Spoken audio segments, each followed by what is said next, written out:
Excellent. So I'm Wiley. I run this location. MJ is our other coach here, who some of you likely know if you've been around long enough. MJ's floated around to all the different spots and held down the fort. So I wanted to do a nutrition seminar for a couple reasons. One is that often in doing consultations, I have similar conversations a lot of times. And so I thought it would be helpful to kind of lump all that into at least one discussion so that there was a resource there that could be helpful. I'll also say that afterwards, there's a couple different resource guides that we've put together relative to these topics. So if there's one of those that's particularly useful for you or you want to have, we'll email that out to you and send that to you afterwards, right? So we'll get you all's email addresses when we wrap up here. So again, going to try to keep this to not super long so that we can get into some of your questions. And if you have questions as we go, please, this is a small enough group, please ask them, right? And we'll happily get into whatever you may need some more information with. The place where I think it's helpful to start is to understand what the heck is your metabolism? How do you use fuel? Because there are some components to this that I think can make it fairly easy to understand. To back up actually for a second, the reason why nutrition is so tricky is because oftentimes there is a missing context relative to the information that you're given. You go online and you see somebody who looks a bit like you, they've got a story that sounds kind of like yours, and they've got a result which sounds like one that you might like to also have. And so you think, yes, I will try the thing that you have also tried and try it for me. Unconnected to that is the context of your life and that person's life, right? So while things may sound good, the application of it oftentimes is where things get out of whack and where it isn't successful, people get frustrated, and the only thing that is worse potentially than a situation that you don't want is trying to change the situation and then having it not get solved, right? So at the very least, we don't want you to not know how to see something and understand, might that work for me, right? Because there's a lot of different approaches out there. And my goal is that at least you understand kind of the rules of the game so that you can start to evaluate and make decisions based off of your needs and your own lives and where you go from there. Cool? All right, so essentially think of metabolism as like rules of the game. This is where we need to start. Your body, think of, and I'm going to try to use the word energy more than I'm going to use the word of calories, because I think that often is a loaded topic for a lot of people in terms of terminology there. All right, so what we're going to do is, we're going to kind of talk in terms of think of fuel as energy, all right? So let's start to go into, there's some acronyms up here that I will explain. And again, you'll get all this stuff in writing later on if you don't want to take notes or write things down. Total daily energy expenditure. This is the amount of energy that you need to do all the things you're going to do on a daily basis, all right? To oversimplify this, if we have less than that amount of fuel, we run at a deficit. If we have more than that amount of fuel, we run at a surplus, right? Now, there are asterisks to these things, certainly, but to oversimplify it, if we run at a deficit, body composition shrinks. If we run at a surplus, body composition can increase, right, in terms of just what we're carrying around on our frame. Now, I don't say just in terms of, just, fat or muscle, because again, I think those terms can start to get loaded, but think surplus, deficit, just in terms of just starting to understand kind of the terms and where this is coming from. Cool? All right. Now, total daily energy expenditure. All right. There are 4 categories that make up that number. All right. The first of these is going to be this BSM. This is your basal metabolic rate. All right. If you can think of it this way, right? If we've got this room, right, and we need to run the lights and we need to make sure there's energy coming out of the outlets, we need to just cover all the bases, okay? We're not plugging in 6 space heaters. We're not doing a lot of additional stuff in here, right? We just need to cover the bases. This is your basal metabolic rate. This is what's required to keep the lights on, body processes functioning, powers your brain, digestion, all of these things, right? That's your basal metabolic rate. This takes up about 65% of this total number, okay? So it's going to be the biggest chunk of the fuel that you need on a daily basis. The next piece that makes up this is called this TEM, thermic effect of feeding. It takes money to make money, right? You need some small amount of fuel to actually drive the body processes that will digest your food. Now, this is a small number, but it exists. You should know it exists, right? Certain things, if you've ever heard the term meat sweats, thermic effective feeding, right? It's a real thing, okay? So it is real. You're not just freaking out. It's because you ate 18 hot dogs, right? It's a real thing, thermic effective feeding. Exercise, energy expenditure is the next piece. This makes up about 10% of that number. Think of this as in-gym training. This is your deliberate stuff that you're doing when you're in the gym and when you're training. Lastly, you have what we call non-exercise activity thermogenesis, right? It's a lot of words for the activity that you're doing outside of the gym. The easiest way to think about this is walking, right? That's probably the easiest thing usually that people are doing on a regular basis that would count towards this number, right? Now, what's interesting, and what we'll get into in a minute, this, you may notice, bigger number than this, right? And this is where things a lot of times get a little bit weird or kind of get out of whack, right? Where we start to think that, oh, I want to change my body, the gym is what's going to make the biggest impact on that. And we'll talk about that's a part that actually can kind of throw wrenches in people's lives a lot of the time, right? Okay, so first of all, 4 categories of things that make up kind of understanding your metabolism. Does that make sense? All right, 4 categories. Basal metabolic rate, thermic effective feeding, exercise, non-exercise. And honestly, you can kind of think of that one doesn't really exist, but it does, so you should know what it does, right? Okay, body composition is this first one over here. All right, now, so we talked about what makes up body composition, okay? Muscle mass at rest requires more calories than fat does, right? Muscle mass will continue to consume more energy, okay? So think of it like, so that raises the basal metabolic rate. If our goal is to gain muscle or to lose weight or to change the way that our body is operating, what we're doing is we're trying to essentially change this number, okay? Does that make sense? All right, cool. So the next, hello. Grab a seat, welcome. All right, so if we want to change that number, so your basal metabolic rate is what matters to me here. I will also say there are ways that we can calculate this just based off of kind of doing some general math. We also have a device down at the Queen Village Gym where you can stand on, and it will measure this for us and give us a more definitive number. So if this is something that you are interested in, also later, let's have a conversation about that, and we can help you to figure out how we might use that as a resource and give you some numbers to work from, talk about how that works, okay? All right, so basal metabolic rate and then exercise activity over here. Let's talk about those 2 things. All right, so if we want to change this number, right, we need to understand how these 2 things factor in, exercise and non-exercise activity. Now, I put down here gym, and then I also have high intensity as a question mark. Generally speaking, when people say they want to change how their body is looking, they will seek to increase the intensity of what they do relative to training. Now, this is not entirely wrong, right? But this can become a little bit short-sighted. A lot of times, people equate being really tired and really sweaty to losing weight, right? And having that be a way that they want to change their body if that's the goal, which oftentimes people's is, right? And we're going to talk about whether you lose weight, gain weight, doesn't matter. We're going to talk about both of the factors that drive that. The issue here is, now, we know that this is the big driver in terms of what's happening in terms of fuel consumption, right? If you come into the gym and you crush yourself for an hour, right? We put you on the bike, we run you through circuits, we do a lot of stuff. We are probably talking about burning somewhere maybe in the neighborhood of 500 calories. You will walk out of here, you will be tired, you will be starving, and you will not move the rest of the day because you'll be very sore and very tired, and you're not going to want to do anything, right?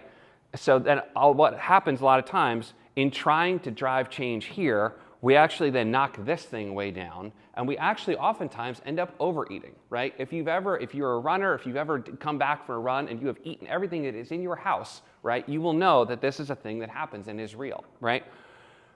Strength training, and obviously, are we biased? Of course we are, right? But also there's a fair bit of science behind this that makes us allowed to be biased, right? So I will say in our defense that we have a reason to be biased. But here's why strength training matters. 2 reasons. 1, we want to build more muscle mass, which changes body composition, which essentially runs the engine hotter on a daily basis. This is a good thing for us in terms of not only body composition, but also things like bone density and just being able to live a more productive life when you're not inside of the gym. Also, what it allows for is, this is the type of training which allows for you, after you do it, you shouldn't be leaving here crawling out the door to your car where then you aren't able to move the rest of the day. It should allow for you to do strength training, but not be so tired that then you don't move the rest of the day. It should actually make this easier to do because you're not as sore. You have greater capacity. It's easier to go up the stairs, right? All of those things kind of complement each other. So it's not to say that HIIT training is bad. It's just to say that if this is the lever that we're pulling to try and address body composition, it oftentimes backfires for reasons that I just described. Does that make sense? All right? So again, our approach in terms of talking about these things, we were not going to demonize anything or lionize anything also, right? Like we're not going to say that everybody should be, only protein. Like for God's sakes, like we'll talk about protein in a minute, right? But I think protein fatigue is like a very real thing at this point. It's completely out of control, right? And we'll talk about why that's the case and also why it doesn't need to be the case for you, right? We'll get back to protein in a minute. Okay, so this is why strength training is particularly important relative to over here. It's also why you don't need to leave the gym a puddle of human in order to change how your body operates, right? You want to do productive strength training, but then we also want you to get on with the rest of your day. If you take two people, right? Let's move over here to this non-exercise bit now, right? You take one person who runs for 3 times a week for an hour. You take somebody else who walks 8,000 to 10,000 steps a day. The person who walks 8,000 to 10,000 steps a day burns more calories, uses more fuel on a weekly basis than the person who runs 3 times a week, okay? Which you might think like that's insane, right? But again, we're talking about consistent activity over time. That has to be the goal there, okay? Now, also, we want to be able to do this and able to move around, which is again why exercise selection matters when you're over here. If you're so tired when you get done this that you can't move the rest of the day, well then that really isn't the point of the whole activity. We need to be able to move, all right? This also, I would argue, is important from the standpoint of both of these. We're not just talking about metabolic health, but we're also talking about other aspects relative to social, relative to your life. If you are walking, you are engaging with the world. You're not just plastered to your couch doom scrolling until your thumb falls off, right? This burns no calories, right? Sorry to tell you, right? Get outside, move, walk a dog, walk your friend's dog, I don't care, right? But use your body and get outside of the damn gym, right? Use this to make this feel better. Everything works a little bit better, okay? So again, these are levers that you should be able to pull, but again, we don't want to put all of our eggs in the basket of what happens in the gym. What happens outside of the gym is going to make a much bigger impact in terms of that long term. Does that make sense? Okay, cool. All right, so again, terminology that's important. Metabolism is going to come down to those factors and your understanding of them as levers that you can pull. Okay, so now let's talk about the things that you might consume and you might eat. This gets broken down into 2 categories. We have macro and we have micronutrients, okay? Now, macronutrients, you may have heard if you follow nutrition stuff at all relative to like tracking your macros or if it fits your macros or whatever that might be kind of thing, right? Macronutrients are the things that we use for our primary fuel sources for the body. The micronutrients are the vitamins and minerals which kind of make body processes just work better, right? But we can't survive off of micronutrients. We're going to survive off of macronutrients, right? Macronutrients are protein, fat, and carbohydrates, okay? Micronutrients are going to be things like your vitamins and your minerals. We're going to lump water, and we're also going to lump fiber into that conversation as well. I consider fiber to be in the same breath that I talk about micronutrients because I think it's equally as important to those things, okay? So then we'll hit kind of each of these sort of 5 areas relative to this. All right, so protein. Okay, let's start with the one that everybody we are inundated with information on at all times. Okay, now, this comes from a good place, right? Protein important. We just talked about the importance of muscle mass relative to driving the metabolic train, right? Relative to overall health, relative to things like even insulin sensitivity and just how we want to be healthy long term, muscle mass matters. However, we shouldn't be hyper-focused on every single goddamn thing that we eat being supplemented with protein, right? Okay. We're going to talk about how to build a plate in a minute, right? But in general, the goal should always be to get the food that we need from whole food sources of it. Because when we do that, it comes with, hooray, vitamins and minerals, right? Supplements should always be exactly that. They should be supplements. They should be filling in little holes along the way, but they shouldn't be solving issues for us. They should be making things work a little bit better, okay? So when it comes to protein, fat, and carbohydrates, right, these have different amounts of nutrient density, right? Protein and carbohydrates, same nutrient density, right? We get 4 calories per gram that we consume. Fat is over twice as dense, right? Which just means that there is more nutrient density to it in terms of what it is, right? Doesn't mean one is better or worse. It means we would utilize them in different ways, different times. They each all are important for our body for different ways, right? You can't not eat one of them and think that all things are going to work well. Now, when we talk about protein here for a second, now there are proteins made up of amino acids, okay? So now let's talk about kind of like protein sourcing for a minute. You can, regardless of what the internet tells you, you can source protein. You can eat all vegetables. You can eat all meat. You can eat all fish. You can eat all chicken. I don't know if anybody eats all chicken, but like, whatever the thing, except me. But like, you can, if you look at my fridge. So you can get it from any source. It's easier if you get it from animal sources, because they are complete proteins. That means that there are 9 essential amino acids. Animal sources of protein contain all 9 of them.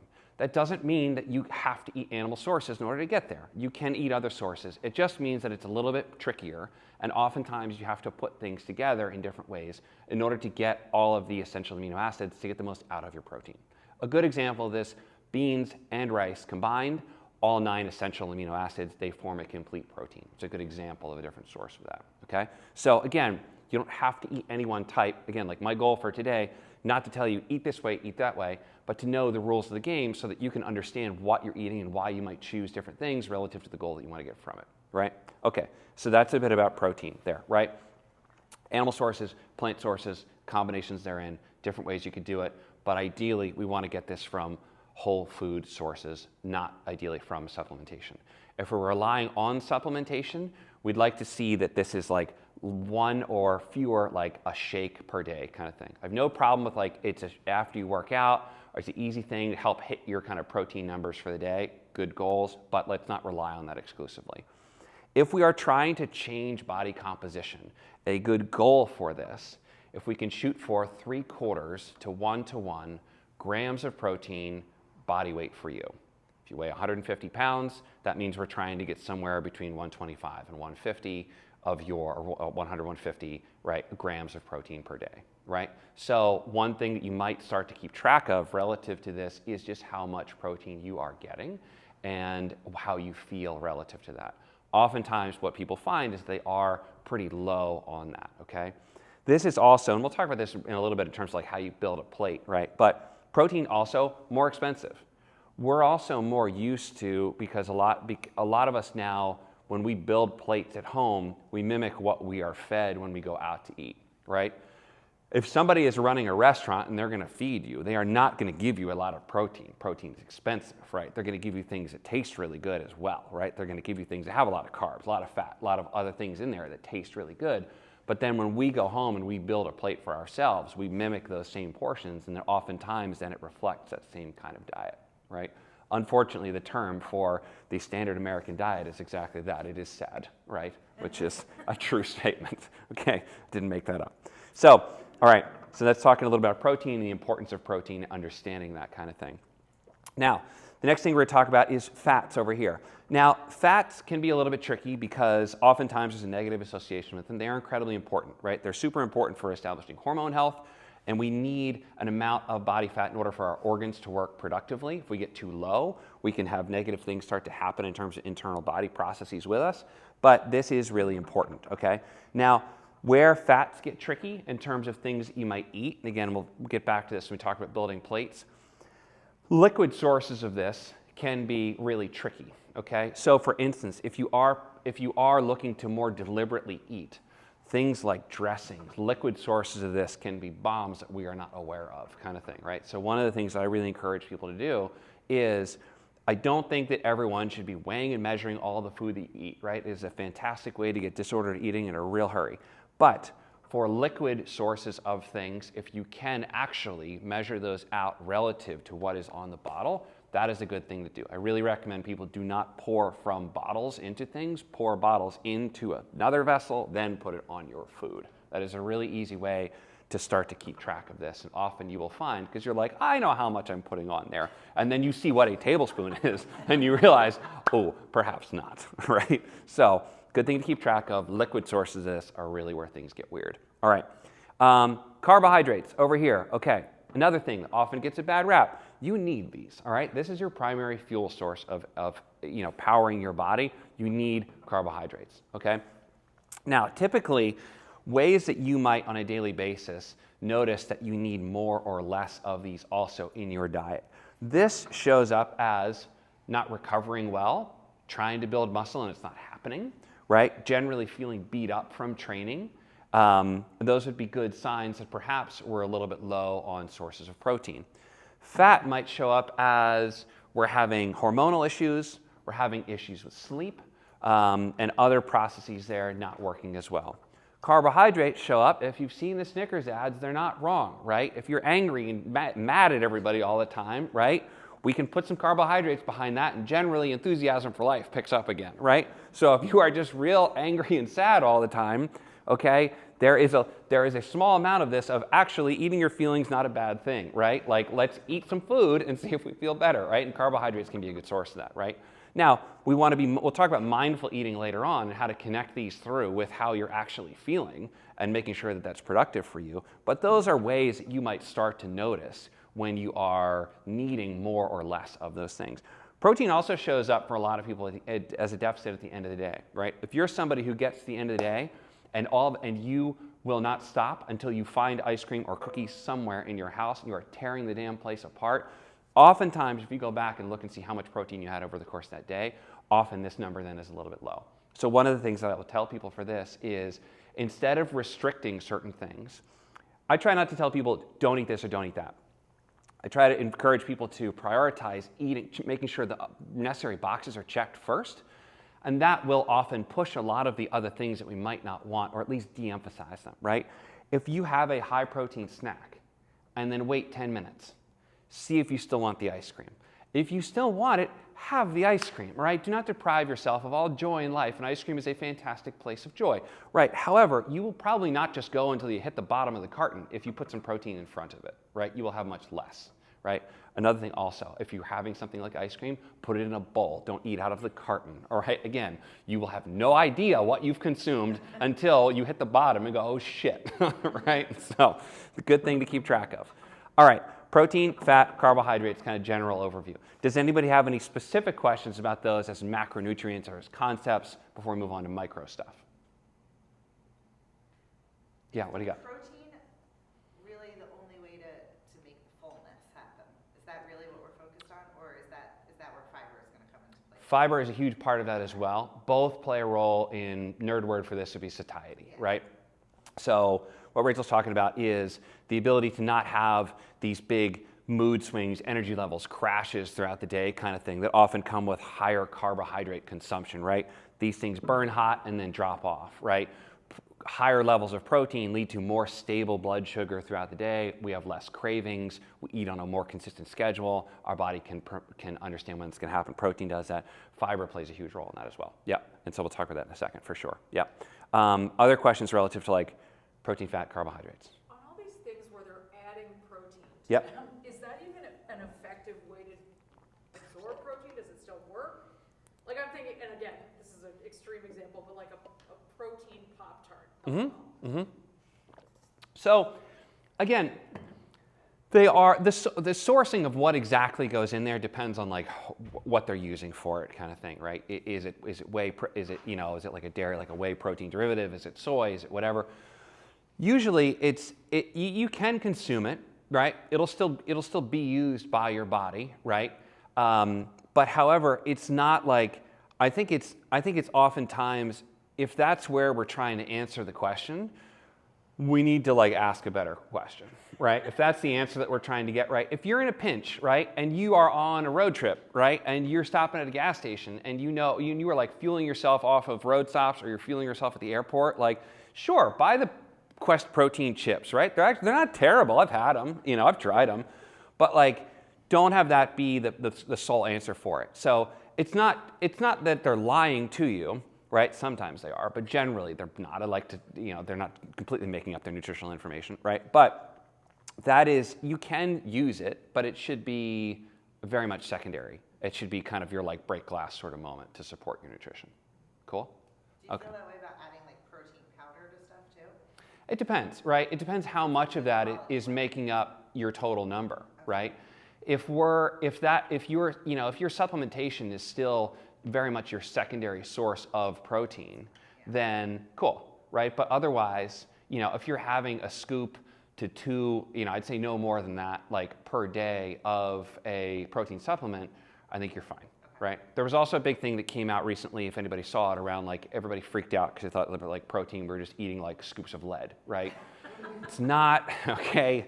It is, there's a number of reasons why it was, again, like well-intentioned science, context matters kind of thing.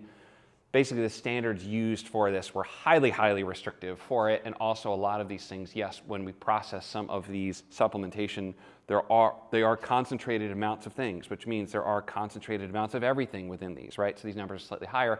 You're not going to get lead poisoning from eating protein powder, regardless of whichever brand it was, unless it is the only source of anything you eat on a daily basis and you do it for years. Then yes, we probably also have a number of problems in addition to whatever you got from that, all right? So different things to get into. Yes? Does timing matter? Like if you get all your protein at dinner or something? Yes, and we'll talk about, on the flip side of this, we're going to get into timing because we're talking about like pre, post, and then like throughout the day, timing of things. So yes, timing does matter, right? Because, and this is one of the things we'll talk about relative to strategies. So for some people who are kind of out of control of the timing when they can eat, we want to talk about like how to not get to 6 p.m. and have to eat 180 grams of protein, right? Because I'm going to tell you, that's not going to feel very good. Cue meat sweats, right? That's where you'll get them, okay? All right, cool. Other questions relative to these before we move on to micronutrients? Okay, and again, we're going to come back to these when we talk about like how to build a plate and timing and all that good stuff too. But again, we want you to know like rules of the road, rules of the game. Water, vitamins and minerals, and fiber. Okay, water, super important. Generally speaking, most people do not get enough of it, right? In general, what we find is that usually, general rules of thumb, we start working with people, we're under on protein, we're usually somewhere potentially over or even sometimes low on carbohydrates, and almost always people are low on water. Again, good rule of thumb, ounces of water equal to pounds of body weight that you weigh, right? So have a water bottle that you know how much goes into it, right? So this thing's 32 ounces. I know how much goes, 36 ounces technically, then I know how much goes into this thing, right? So I know how many of these I need to drink on a daily basis in order to be a plant with more complicated emotions, basically, which is what we all are, right? You need water to feel better for your skin, for your joints. There are literally people whose back pain has gone away because they just started drinking water, all right? Like all of this inside here depends on fluidity, right? It comes from this, also from what we eat, but drink more water. One easy way that you can start to do this, start attaching water to things that you already do, right? If you drink coffee in the morning, before you drink your coffee, have a glass of water, right? Attach it to other things. Anytime you're trying to build a new habit or a new routine, if you can attach it to something that you're already doing well, the chances that you keep doing the new thing are much greater because it's already attached to something that you do and you like doing, right? Don't attach to something you hate, you're probably not going to add it on, right? So drink more water in general. In terms of things like adding on like electrolytes or anything like that you might also do, especially like in the summer when you're sweating more, those are things also to consider, and that's kind of like a secondary conversation around there.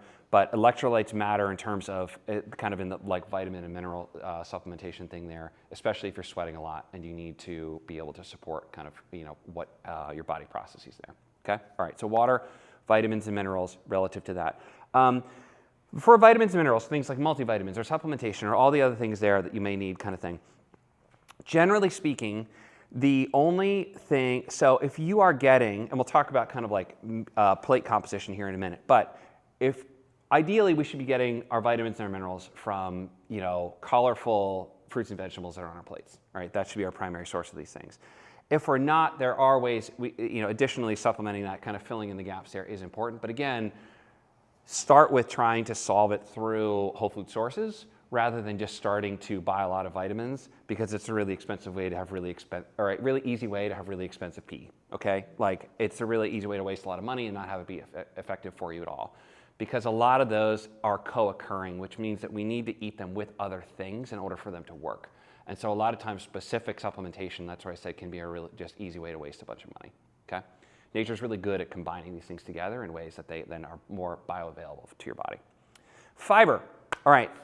Good number for this for most people, a minimum of 30 grams per day relative to fiber. Now, we just talked about fruits and vegetables, right? Fiber is a good way of, so I think if you take anything away from here, you start looking at kind of like numbers to use, right? Grams of protein relative to body weight and grams of fiber per day. This is primarily going to come from our leafy greens, our vegetable sources, which means that if we're hitting this number, we're also probably doing a pretty good job at building colorful plates where we've got lots of different things on there to eat, right? So it's a good way of kind of helping us to solve problems without making it really complicated ways to do so, okay? I don't want you to start to pound a Metamucil, right? So so fiber is a good thing to want to make sure. So Rachel talked a minute ago about satiety, right? About feeling full throughout the day. Fiber is something that's really important relative to helping with that blood sugar regulation, feeling full. But like we said, also making sure it's an easy way that if we hit that number, we're probably going to check the fruits and vegetable boxes as well, easier as we go.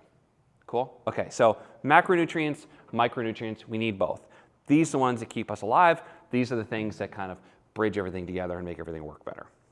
Cool? All right, water also keeps us alive. We can't get very far if we don't have water. All right, so that is some of the rules of the game. Okay, so now I'm going to flip this over. I have a 50-50 shot if this comes across in the right direction or not. So let's see how we do. Were we correct? Hey, look at that. It's great. So exciting. Okay. All right, nutrient timing and building your plate. Okay, so first let's talk about nutrient timing, right? So this was Liz's question a minute ago. Okay, so we're going to make this kind of relative to training in a lot of senses because that's a lot of times where the question comes from or how people want to know how to best support the activities that are going to drive the metabolic changes that we want to make, right? Pre, post, we're talking about fasting, time restriction, and we're talking about the role of sleep. All right, pre, if you're working out in the morning, especially if it's within 3 hours of the time you woke up, you are primarily burning what you ate yesterday. You don't need to eat a whole lot in the morning. There is a big asterisk to this, though, relative to men, women, because it turns out, nutritional science, radical change, women, not small men, right? Shocking, I know. It's not even my line. I'm stealing that from Dr. Stacy Sims, who is brilliant, and has been saying this for years, but, and this is going to come as no shock to anyone who is a woman, most of the nutritional science that's been done, conducted on men, right? And again, women, not small men. Turns out different. For women working out in the morning, typically women wake up with a higher amount of cortisol in the system. It is a stress hormone. When we don't have fuel in the system, it is easier to spike cortisol further, which can lead to more energy swings and then oftentimes more blood sugar, more issues with blood sugar, more issues with insulin sensitivity. Long story short, if you're working out in the morning, particularly if you're a woman, try and get something in the tank. Now, we don't need a lot. Don't go out and have a massive breakfast, right? But we're talking about maybe 40 grams of carbohydrates, 15, 20 grams of protein, something relatively simple. Get something in the system that will help make the workout more productive and carry it forward and not cause this cortisol spike to go even further up and then crash afterward, okay? But generally speaking, you are burning the fuel from yesterday if you're working out in the morning, especially within a few hours of waking up. Now, if you are working out later in the day, hopefully you've had something to eat. I tell people, if you're coming into the gym at 5 p.m. and you've had no food, you should go home, not go to the gym, right? You should go eat something because that's going to be more productive than anything you might do in the gym. But if you're going to work out later in the day, ideally maybe about 90 minutes before you're going to work out, try and get a small meal in there. It will, A, provide more energy for your workout. It will also put your body in a better position to start to utilize the nutrients that are in the system for rebuilding, using the protein, using the carbohydrates for rebuilding the system as we then move forward and use the training to be productive, move forward in the future. Okay, so if it's in the morning, particularly if you're a woman, have something in the tank, but primarily burning what you ate before. If it's later in the day, ideally 90 minutes before, you can eat close to that. It's probably just going to feel terrible, right? Like, don't eat Chipotle and then come to the gym. Like, I don't need to tell you that's not going to feel good, right? So, shocker, right? So, post-training, all right? So, kind of Liz's question. We used to think that, like, if you didn't start slamming a protein shake the minute that you put a barbell down, like, you might as well have just gave up on the whole damn activity, right? This is now a much longer window than we thought initially, right? Anything up to really 90 minutes, even 2 hours afterwards, if you can get a solid meal in where you've got a good protein source, we're going to talk about this in a minute, protein source, carbohydrate source, other micronutrients on there, we're still going to use this productive stress that we developed through the training, and it's still going to be beneficial for us, right? So don't feel that if it's let's say it's the summer and you just worked out and it's hot and you're like, I don't want to eat something that like you're going to fall apart and not be able to really get the benefits of that training. Okay, so post-exercise, fueling the body relative to that. Also, don't make this super complicated that it's got to be an exact amount of protein, the exact amount of carbohydrates, and all this kind of stuff, right? Get a well-rounded meal in, get a good protein source relative to the rules we're going to talk about in a minute, carbohydrate source, move on with the rest of your day, right? But do get something in the tank there so that you can utilize that. Does that make sense relative to pre and post? And I'm happy to answer like any more like specific questions relative to that. What did you say for the post? As far as, did you say a time? Ideally, sometime within about 2 hours. Right, but it doesn't need to be exactly when you walk out the door. You're slamming a protein shake, or you know, don't even bother, kind of thing. You know, yeah. Does it matter for the type of workout? Like if you're lifting weights versus running, should your meal change? Well, so generally, the issue is really going to come down to like what you're going to want to eat. That's more so the issue, that kind of thing, right? So oftentimes, if it is a more cardiovascular or longer duration workout, or it's hotter out, you're going to be less likely to want to eat afterwards. And so those are the times when it's more about creating awareness to make sure that you're eating than it is necessarily to fuel differently relative to the activity. Intra-activity fueling is what changes more than post-activity fueling does. The issue is just if it is really hot and it's long duration activity, if we're running for 90 minutes, 2 hours, if we're doing longer activity, especially in the summer, you'll find that you just don't want to eat as much, right? And so it's kind of the opposite in the winter. We don't drink as much water. We're more likely to eat. The opposite happens in the summer. We drink more. We're better at hydration, but then it's hot and like you don't want to eat a lot of food afterwards. So intra-activity nutrition is kind of what changes there, particularly for things that are over 90 minutes. And we can nerd out on endurance sports if we want to as well. I'm happy to do that. Yes? I think you mentioned the pre-cortisol spike is related to female hormones, so estrogen, progesterone. If you're on testosterone, like doing hormone replacement therapy, do you skip that cortisol spike, or do you think that still is applicable? That's a good question. I don't know. I think like anything, I think it depends, right? I think it's going to depend upon the just total amount of the hormones relative in the system, right? Like where are we relative to testosterone, relative to estrogen, and where does that kind of stand on? But I would say like in general, eat something, right? Nothing's going to go wrong if you put a little more fuel in the tank, kind of thing. But that is a really good question, right? Relative to how does that change things relative to kind of what the sort of native situation is within your system. So I'm not sure. That's a good question. But I would default to put something in the tank. Yeah. Yep. Yep. If you're an evening workouter versus a morning workouter, better to eat something light, come work out, and then not eat a big meal after, or better to work out and then have like a full plate dinner after? I would say that, you know, if you're trying to work out with, let's say that you're trying, and this is a good way to kind of actually bridge into like timing of things as well, right? If let's say you've had nothing since breakfast and now it's 5:30 p.m. and you want to work out, we really want to put something in the tank ahead of time. Otherwise, again, when we get back to that greater likelihood of overeating later on, you're going to be you've had no food all day and we added on the stress of workout. The chance of then just throwing anything that we can at the issue to try and just not be hungry afterwards is pretty high. So if we can spread out the sort of the nutrient load over a greater amount of time, it's probably going to work better. So generally, I would say eat something beforehand to not place all of the demand later on, right? Because we've still got to get, if we flip the board around, we still have a number that we've got to achieve over the course of the day, right? The longer that we don't eat, the harder it becomes to do that well in a way that's going to, frankly, even feel good. Yeah. So does that answer your question? Yeah. Okay, cool. All right, this is a good way to kind of bridge into fasting and like time-restricted eating, right? So we hear a lot about fasting and like its role in longevity and cell health and all these types of things. Okay, so, and time restriction in general. Generally speaking, for most people, my feeling is that fasting is not something that is appropriate for most folks to do as a preliminary way of approaching their fueling for life. The biggest reason is because in most cases, what happens is people turn it into just restricted eating instead of getting all of the nutrients that you still need in a given day, right? So again, we flip the board around and we've got to hit our goals for our macronutrients, our micronutrients, right? What fasting often looks like is people just stop eating breakfast, right? But they don't make up the nutrients that we needed at breakfast over the course of the rest of the day, right? This can actually, doing this well, this is tough, right? Because if you're going to try to put all your food in, say, an 8-hour, 6-hour window, that's a lot to eat all of that. I mean, you are like a part-time eater for 6 hours, all right? Like, that's hard to do. So what generally happens is people then are just under-fueled, right? They just skipped breakfast. They're not really fasting deliberately. They're just depriving themselves of a meal, right? Which is not what we'd like to see people do. We'd rather see more consistent, again, fueling over the course of the day to have your body not in this fight or flight state for that kind of thing. Often, what sometimes happens is if we work with people on nutrition who have leveled off at a certain weight and they can't get it to move, people will try to restrict calories, right? We talked initially, right? And generally speaking, surplus of calories we gain, deficit of calories we lose. To a certain point, what we'll sometimes see with people is they are so calorically restricted because of whether they're fasting or whatever they might do in an attempt to lose weight, which can work initially.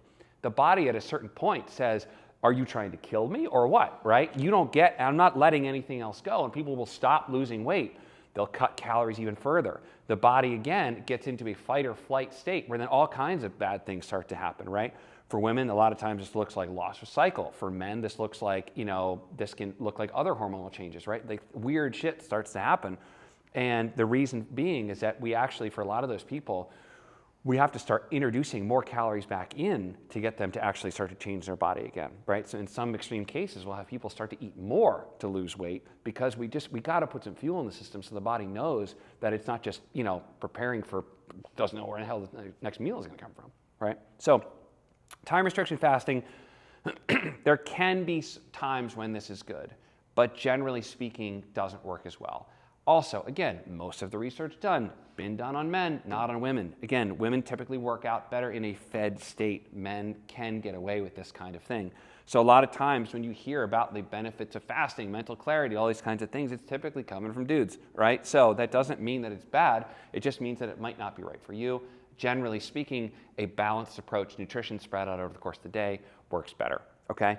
Now, when we talk about time restriction relative to, let's say you have a really crazy job or you have a really just busy lifestyle and it's hard for you to you get to 6 p.m. You're like, where did the day go? I've had 8 ounces of water and 4 saltines, right? Like, what's happening? This is where, remember we talked about like whole food sources, this kind of thing, right? If it is a matter of you not getting anything in the system or not, I would rather that you had 2 protein bars with a good amount of fiber in the day as opposed to nothing, and then you get to 6 p.m. and you just eat everything in the house in an attempt to just get something back in the system, right? So if time restriction, even though it's not necessarily like your restriction, but like your life restriction, and again, this is where a lot of times this is kind of like special case scenarios. How do we help people with like whether it's specific forms of supplementation or different forms of protein that they might eat later in the day, certain forms of protein absolve slower so they can be easier to eat later in the day, that kind of thing overnight. Different things we can do here. But right, fasting can be tricky. Again, generally encourage people, make sure we're eating steadily across the day before we start to really experiment with taking stuff away. That can be a slippery slope. Sleep, okay? Vitally important for blood sugar regulation, all right? Even as much as 2 weeks of disrupted sleep can really start to throw things out of whack relative to insulin sensitivity and how your body is storing and processing the nutrients that it's being given. A lot of, again, this gets back to these issues relative to just like overall health, right? So for sleep, one of the things that you will often find is that people, if you have dysregulated sleep, people will be hungrier throughout the day, right? And you'll find this, right? Like if you get a crappy night of sleep, you will likely find that you are hungrier throughout the course of the day, right? So this can lead to people overeating a lot of times. So a lot of times, even getting people out of pain, looking at kind of better regulating nutrition, sleep and water, right? Like it's not sexy, it's just the simple stuff a lot of times that we overlook, and then we get back to those things and everything else starts to work a lot better. But sleep, vitally important. One of the things that they talk about this, and this is a brief like tangent into sleep, but I think is really important. They've looked at this and basically for every hour, they did a long-term study with professional basketball players. There's a fantastic book about this, which I'm stealing it from, by Matthew Walker, called Why We Sleep. That if you haven't read it, it's a great book. It's also just like very well written, and this guy he loves sleep, and it's just like a fun thing to read. He literally says, like in the introduction to it, I'm not gonna get this totally right, but he basically says like, I realize you're probably reading this before bed, and most authors would be upset if you nodded off while reading it. Nothing would make me happier, right? But he said, he cites a study in there that was done with professional basketball players, and basically what they looked at was that for every hour of sleep less than 8 hours, for the day ahead of that, they had a 10% greater risk of injury, right? Which is wild, okay? So basically, if you get a really poor night of sleep, right? Let's say you get 4 or 5 hours of sleep, that is potentially a 30% greater risk of injury when you come into the gym. This is oftentimes if you had people who've gotten hurt, even in just daily life, doing very simple things, and they're like, what the hell? I go to the gym, I work out, and then I was moving something around the house and I threw my back out. A lot of times you can look at like, well, like what did sleep look like for the past 2 weeks? Well, like, yeah, work had been really crazy, and like I've been eating out of a vending machine for 4 days. Yeah, right? Like this matters relative to the capacity of our body to handle stress, right? So sleep, vitally important, not only for just making this whole process work, but also from the standpoint of making sure that you are gonna use nutrients accordingly. Last thing I'll say about sleep, a couple things just relative kind of to it. For one, oftentimes we have alarm clocks to wake up. I would encourage you also to have an alarm clock on when to go to bed, okay? If you can keep your going to bed and waking up times within about 30 minutes of each other, everything else works better in your body, from performance in the gym to nutrition to everything, right? So that's one of the things that's really important there. Also, make your room a cave, right? The darker it is, the cooler it is, the better you're gonna sleep. And the last thing I would say, I'm a huge proponent of old school alarm clocks, right? Do not use your phone as your alarm clock if you can at all avoid it, okay? I used to think that I need to have my phone by me because like I'm so important. What if someone calls me at 3 a.m.? Nobody ever called me at 3 a.m. for anything that was important, right? All sleep did was fuck it up because I was looking at my phone when I should have been going to bed looking at videos, right? We get sucked into our devices. Next thing we know, we're down a rabbit hole and it's 2 a.m., right? Get an old school alarm clock if you can. Get your phone away from bed, right? A couple things are really important relative to sleep. Okay, cool. Questions on any of that, like nutrient timing or any of those kind of pieces there? All right, cool. Yes? What about eating before you go to sleep? Like, is there a window that you shouldn't be doing that? Great question. Generally, 2 hours before, you want to try to shut it down, just because it's going to be harder for you to sleep well if your body is trying to actively digest as well. We want to try to let all the systems rest, right? So if we eat a big meal and then try to go to sleep, then we're still driving a lot of blood flow towards digestion and that process, and that generally speaking, you're just not going to sleep as well. So generally 2 hours before, try to shut it down. Same thing goes for like liquids as well, so you don't have to get up pee 17 times while you're also trying to go to sleep. Yes? I've also heard people say not to do like a heavy workout before bed. Would that be like a similar thing? Same exact thing, right? We're trying to wind all the systems down, not wind them up, right? So I encourage people, like, if at night is the only time you can work out, really try to figure out how your sleep schedule can reflect that and how you can have enough time, again, to wind things down afterwards. And I would say also then it probably just means you need to be a little bit more deliberate about what your sleep process is going to look like there, right? You probably aren't going to have the flexibility as somebody who works out earlier in the day. Come home, eat your dinner, do whatever you're going to do, wind your day down. Yeah, but generally speaking, it just takes time to wind all that stuff down. Yeah. Same thing with like devices. Try to get off of a screen at least 30 to 60 minutes before you want to be asleep. And last thing I'll say about sleep is if you're like, okay, well, like 10 p.m. to 6 a.m., right? If you just set 10 p.m. as the time you need to, it takes time to go to sleep. You can't just unplug yourself and out you go, right?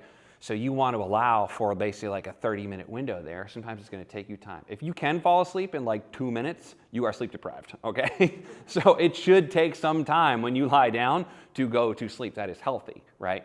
So these are other things that are important relative to sleep. Yeah, but good question. Okay, building a plate. Let's talk about this, and then we're going to kind of start wrapping things up here. It's kind of like, how do we put this stuff into action? Okay, easiest way you can do this, hand sizing. All right, I'm going to send you all this in a PDF too so you don't have to remember it. All right, protein, you'll have a palm. All right, we would like on our plate for there to be 1 to 2, depending on the size of the human. Smaller human, use 1 palm. Bigger human, use 2, right? And don't overcomplicate this, but this is just a good kind of general rule of thumb. We want 1 to 2 palm size sources of protein on our plate, both in thickness and in size, right? So we're talking about for some people, maybe that's like a small chicken breast, maybe it's like a chicken breast and a half. that kind of thing, right? But palm to a palm and a half protein on your plate. We want to have 2 cups, right? 1 to 2 of a cupped source of like a starchy carbohydrate, right? Sweet potato is a good example of this, right? It should be able to fit in the palm of your hand, right? Cups for carbs. 2 fists, I would say 1 to 2 for those, but 2 fists of vegetables, right? Something that fits like this, okay? I will say kale, all right, like, and these other things, like, you know, there's like pre-cooked, cooked down. You're like, I have all this spinach, and then you're like, I have 2 leaves left when I put it in the pan, right? So, again, like I would say for those things, like you probably got to round up just because like leafy greens take up a lot of space. But 2, right, fists of vegetables on your plate each day, right? You could eat 8 apples a day. It's a weird way to get there, right? But you could do it, okay? But like, again, you want those sourced on there. That's going to help with the fiber number, right? That kind of thing as well, all right? Fats, use your thumb. Think of this was like a vial that you could fill up with your salad dressings or whatever. 1 to 2 of these, right? Which you will find there's not a lot of salad dressing that can fit in a thumb, right? I got big hands, that's still not a lot of space, all right? So that really helps us to keep track of that, all right? So protein, we want 1 to 2 palms, cup starchy carbs, 1 of these, 1 to 2 of these, 2 fists of vegetables, 1 to 2 thumbs of fat. Cool? Easy way you can start to just do some hand sizing when you're out there, okay? All right, good way you can do that. Color and variety, all right? If your plate is tan, all right, that doesn't work, okay? Also, things that do not count for color. Ketchup doesn't count, all right? Even pasta sauce doesn't count, all right? If everything underneath the pasta sauce is still shades of tan, we need something else on the plate, right? It's got to come from a vegetable, right? We got to get some color on your plate. The more that's on there, the easier it is to check all the boxes. Nature is very good at pairing things together, which work in terms of being digestible and usable by our body, right? Color and variety on the plate. And then mindful eating, slow down, chew your food. You'd be amazed at how much nutrient density you can have. You can eat all the best quality of stuff like that. If you don't chew it, it doesn't break down, it doesn't get processed. Digestion takes time. Your teeth are there for a reason. They work really well. Saliva helps break down food. If you're just gulping shit down and just slamming water behind it because you ate in 3 seconds while you're watching TV, you're actually not absorbing a lot of what you could be. You could have great quality food and not absorb any of it.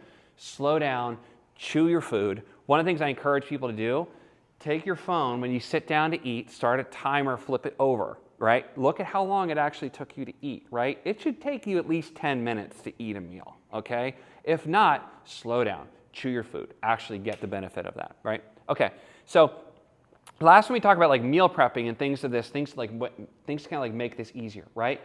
Generally, I've found people do not like to meal prep, or if they do, they stick with it for a very short amount of time. Instead, what I encourage, if you want to meal prep and you like to meal prep, great, do it, awesome, terrific. But most people don't, they don't stick with it. The thing that I find that is easier to do is find things that check the boxes of what should be on that plate and find easy ways to have that at home, right? So a couple good examples of this, right, are I will go and get 2 or 3, sometimes even 4, big bags of mixed frozen vegetables that I like eating. The other thing too, if you don't like eating certain things, don't pretend that you're going to start to eat them all of a sudden now, all the time, right? You're not. Find stuff that you like and eat more of those things. Maybe slide some of the other stuff in that you need, right? But don't think that you're going to eat a lot of stuff that you don't like. Get a couple of those in there, right? Then all that I need to do when I get home, which one do I want to have? I need one of them on the plate. Great. Put this in the air fryer. Great. Protein source, right? I'll have a couple different protein sources. That's the stuff that you can pre-make and pre-cook, but then they're in the fridge. Grab one of them, put it on the plate. Add something else in there, right? Balance it out. Boom, you're done. You're ready to go, right? Same thing for lunches or other things like that, right? Find component things that are easy to do that you like. Also, find places you like to go and get inspiration from, and then just make that at home, right? Sweet Green, I love their salads, but they're like $19 and they're not much food, right? So I'll go there if I'm bored, don't know what to make. That's a good salad. I'll come home, double all the ingredients, right? Make it myself for a third of the money.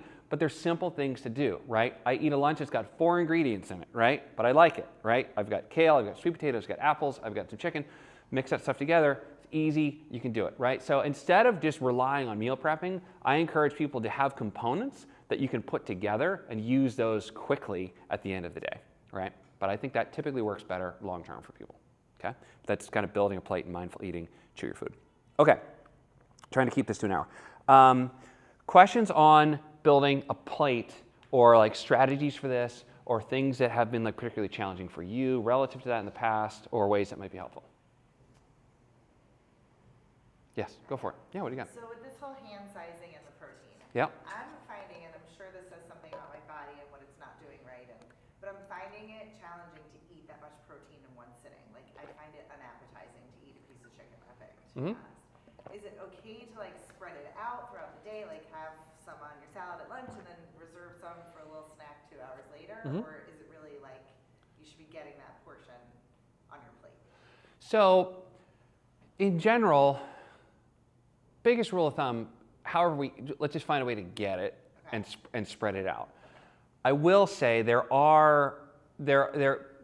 you would like to be getting at least like 20 grams of protein per meal, just because typically smaller source of, particularly as we age, we become less sensitive to smaller portions of protein at a time, right? So there could be a point, but this would be like really weird to be getting like 10 grams of protein like every like 4 hours, right?